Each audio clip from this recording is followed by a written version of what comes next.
607 Osmanlı denizcisi dönüşü olmayan bir göreve çıktı. Sadece 69'u geri dönebildi. 538 vatan evladı okyanusun derinliklerinde ebedi bir nöbete durdu. Bu bir facia belgeseli değil. Bu Osmanlı İmparatorluğu'nun çaresizlikle yazdığı en büyük satranç hamlelerinden biri.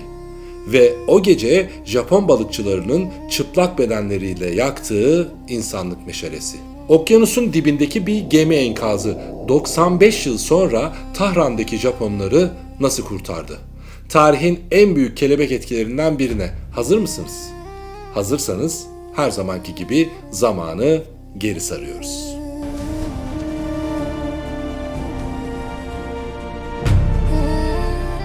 İstanbul 1889 Yıldız Sarayı. Sultan II. Abdülhamit önündeki dünya haritasına bakarken imparatorluğun dört bir yanını saran kıskaçları görüyordu. Rusya boğazlarda hak iddia ediyordu. İngiltere ise Hindistan yolunu garantiye almak için Kıbrıs'ı ve Mısır'ı çoktan işgal etmişti. Avrupa'nın hasta adam dediği imparatorluk bir çıkış arıyordu. Osmanlı Batı'nın teknolojisine yetişemeyebilirdi ama elinde tarihi bir koz vardı. Halifelik. Peki Japonya bunun neresindeydi? Japonya Batı'nın teknolojisini alıp kendi kültürel öğelerini kaybetmeden yükselebilen tek ülkeydi. Sultanın zihninde çılgın bir plan belirdi.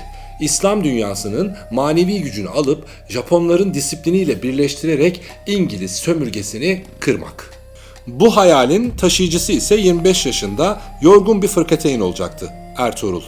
Bir zamanların gururu olsa da artık makineleri eski, ahşap gövdesi çürümeye yüz tutmuş bir gazi. Tıpkı imparatorluğun kendisi gibi. Mühendisler ve bahriyeliler rapor üstüne rapor verdiler. Bu gemiyle okyanus geçilmez, risk çok büyük. Ama başka seçenek yoktu. Sultanın büyük oyununu oynayacak başka bir piyon kalmamıştı. Ertuğrul seçimi bir gurur değil, çaresizlikti. Geminin ahşapları bile çürümeye başlamıştı. 607 vatan evladı bu durumu biliyor muydu? Evet, ama yine de bildiler. Peki neden? Çünkü vatan demek bazen ölüme bile gitsen emrin başın üstüne demektir. 14 Temmuz 1889. Haliç'ten ayrılırken atılan toplar bir selamdan çok hüzünlü bir marş gibiydi. Denizciler geride nişanlılarını, ağlayan annelerini, bir daha göremeyecekleri İstanbul'u bıraktı. Süveyş'i geçip Hint Okyanusu'nun sıcak sularına girdiklerinde sultanın planı tıkır tıkır işlemeye başladı. Bombay'da, Kolomba'da, Singapur'da on binlerce Müslüman limana akın etti. Güvertede saf tutup namaz kılan Leventleri gören insanlar halifenin askerleri buralara kadar geldi diye birbirine sarılıyordu.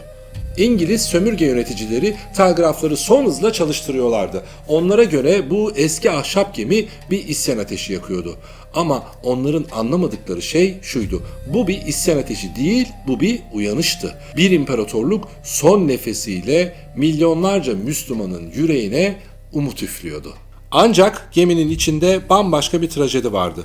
Hint Okyanusu'nun kavurucu sıcağı ve pis su yüzünden kolera salgını baş gösterdi.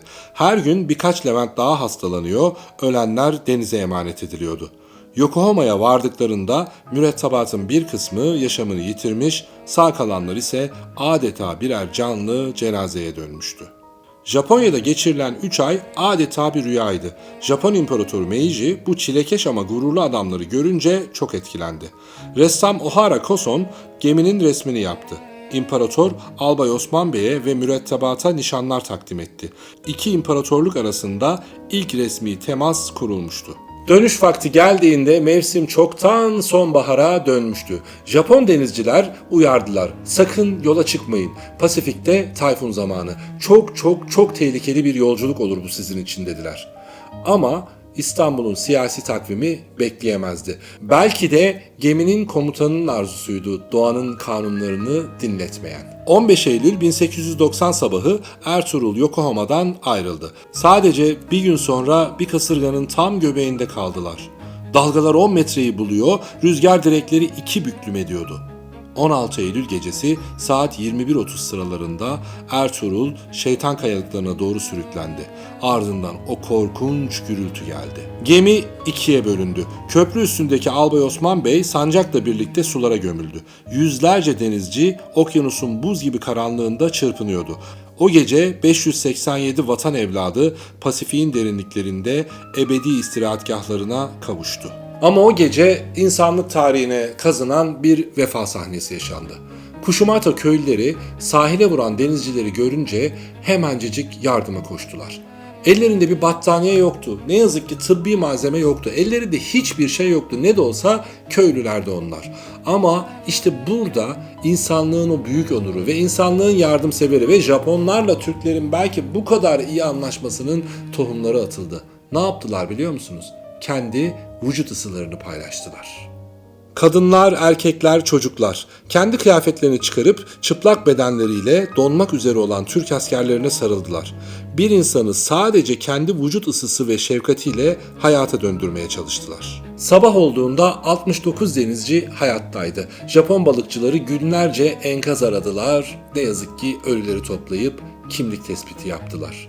O gün iki ülke arasında bir asırlık bir köprü atıldı.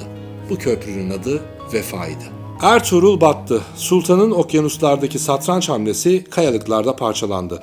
Ama Bombay'da, Singapur'da duyulan ezanlar milyonlarca Müslümanın zihninde İstanbul hala ayakta ve bizi görüyor fikrini ekti. Kushimoto'da kurulan o köprü tarihin en büyük diplomatik bağlarından biri oldu.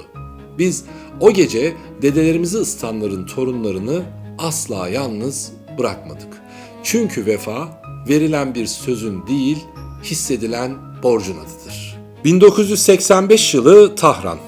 215 Japon vatandaşı Bağdat'ta rehin kalmak üzereyken Türkiye'nin gönderdiği bir uçakla kurtarıldı.